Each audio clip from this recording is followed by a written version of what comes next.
My name is David Lankus. I'm from the University of Texas at Austin, and I am heading up a project called State Libraries and AI Technologies, or SLAAIT. We are working with state libraries around the country to understand the opportunities and challenges of AI.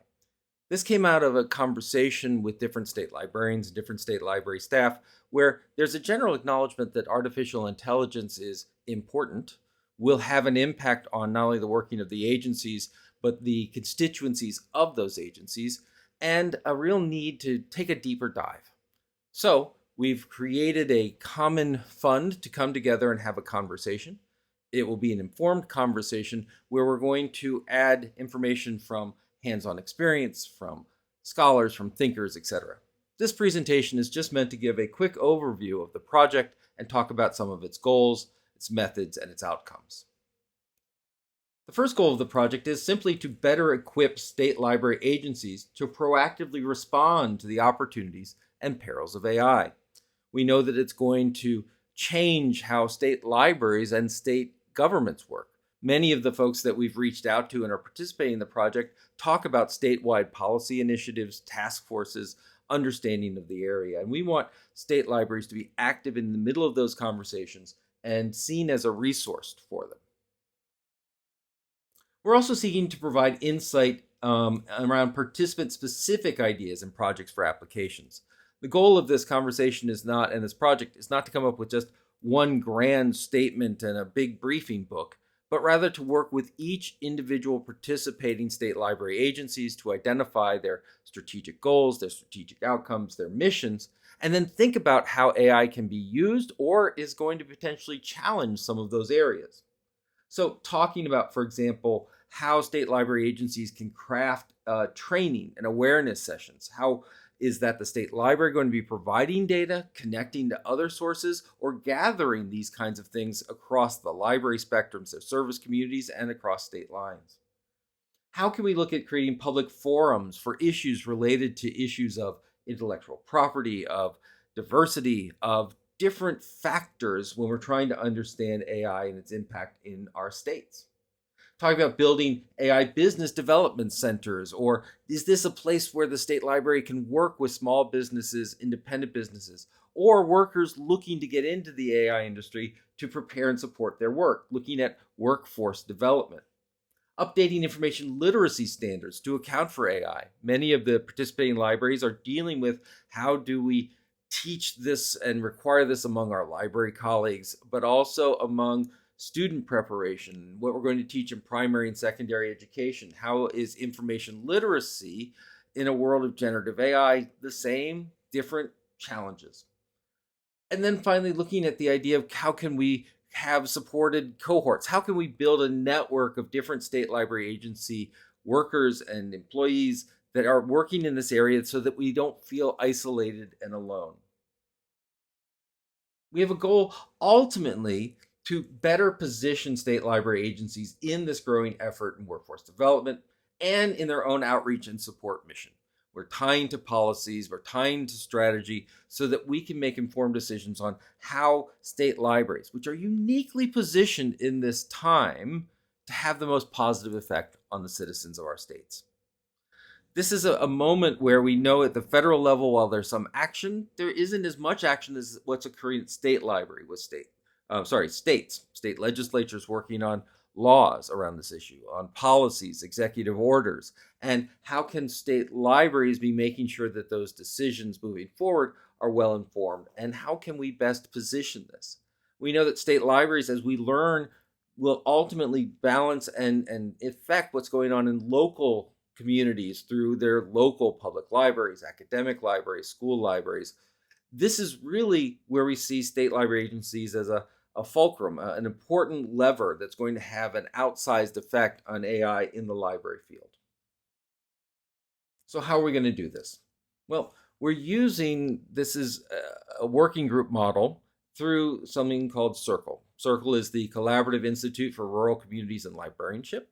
It is built around the idea of a think tank by, for, and with rural libraries, but it's created this conversational mechanism which goes far beyond just rural settings into urban settings and other settings.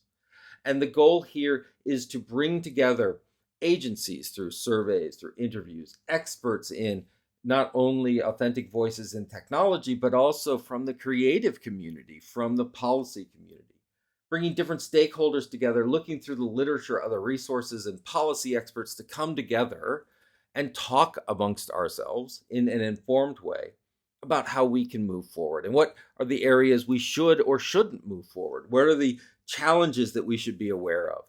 One of our state library agency colleagues out of Hawaii put the idea that we need to have three parallel conversations, one on dreaming, one on dreading, and one on destroying.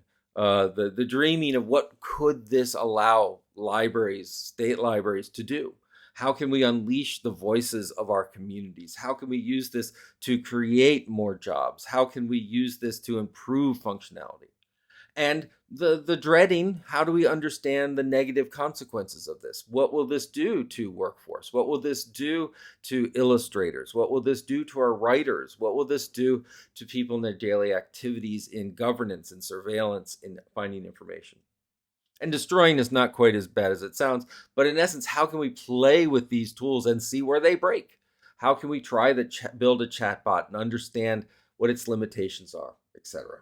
So this is the format that we're doing, an informed conversation that comes with the idea of environmental scans, literature review, training, etc., and using SLAAIT as a way of extending the workforce within the state library agencies. State library agencies right now are having many, many hats and many, many projects, and they're being spread very thin in terms of staffing and time. How can SLAAIT be a way that we can pool our resources to bring in these policy experts, these analysts, these librarians, so that we can become, in essence, your AI think tank for your situation? One of the things that we're really interested in, the idea of building an AI petting zoo. You can go right now and try ChatGPT, or you can go right now and try generative AI systems through Google or through Bing or what have you. But we know that many of the interesting and powerful services are behind paywalls and subscriptions and licensing. So how can we bring together and pay for this so that we can all try them and see them and what's behind the curtain and talk about integration? How can we have training and jam sessions where we just get together and try things, try to break them, see what's happening, get some on the ground experience? Experiment with integration, create our own chatbots, see how that would work, try them out. How would that become part of our websites or our services if we decided we wanted to move forward?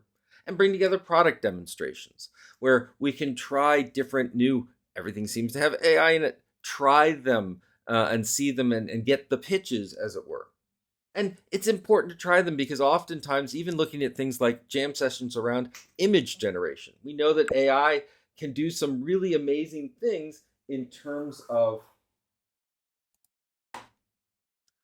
creating images that are creative, creating images that are fantastical, and creating images that are really creepily realistic. What does it look like to build and work in a library environment like this when you have this capability? How does this in fact impact disinformation and misinformation? How does this become something that we look in terms of our collections and how we account for them in our collections? So ultimately, what we're going to be doing with all of this, because we can spend a lot of time playing and thinking and tinkering, the way we're going to cement this and create a stake in the ground, a place to create some reality to this and to direct the work we're looking for, is tying it to strategic priorities. Whether that's the state library's LSTA plan, whether it's a strategic plan of the library itself, or whether it's tying it into state priorities, the notion is to go into each individual contributing member and do a unique deep dive around strategy so that when we come up with recommendations, they're not, once again, generic to the world, but specific to the state library agency and tied specifically to your state library agency, your assigned strategic priorities, when we're going to do that through interviewing and gathering for data. Lastly, just in terms of some logistics, participation within the study is a $10,000 fee. We treat it like a conference fee. The duration will be 6 months, and we're going to begin on February 1st. And the deliverables to you are these strategic, unique, statewide strategic connections, building of instruction or identifying instructions, or more importantly, identifying paths of existing instructions to save time as your staff and those you serve come up to speed. Series of briefings, everything from how do you define AI to what are the policy implications. And ultimately, trying to build a community conversation among state library agencies where we can talk about across borders how can this major shift in how we work influence the work that we do? How can we use it to position our libraries to best serve our states, best serve our state governments, best serve our different constituencies? For more information, I hope you'll take a look at CIRCL.community. It's under our working groups, or you can use this QR code directly to it. We are here and available to answer any questions, any topics that you may have, and all of this information is going to be available, but we really hope that you'll participate so that we can ensure that what we're coming up with is directly helpful to you in your mission. Thank you.